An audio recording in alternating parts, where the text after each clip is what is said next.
Në vijim të konferencave të përditshme për zgjedhjet parlamentare, nga selia e Partisë Demokratike, Sali Berisha publikoi 6 video që sipas tij rrëzojnë votimet e 11 majit.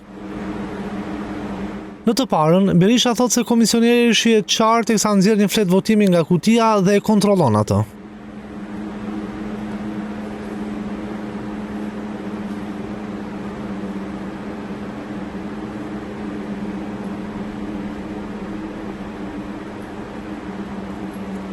Në një tjetër video, ai shton se një person hodhi 4 flet votimi në kuti. Personi merr 2 flet votimi njëkohësisht. Merr dhe një flet të tretë votimi. Përsëri kalohet fleta votimit.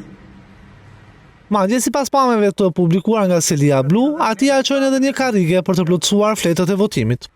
Nga që lodhet, i japi dhe i karrige. Ndërkohë, në këtë video shihet që një qytetar voton 2 herë.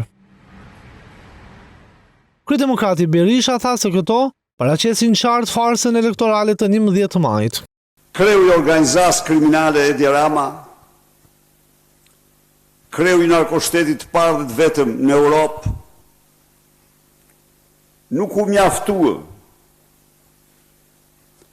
me të gjitha aktet antikushtetuese që normori para ditës votimit, por dhe ditën e votimit ai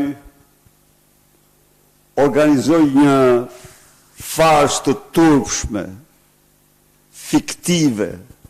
Prej 11 majit, kreu i Partisë Demokratike Sali Berisha ka denoncuar çdo ditë zgjedhje të përgjithshme, duke thënë se Partia Socialiste manipuloi në masë procesin zgjedhor.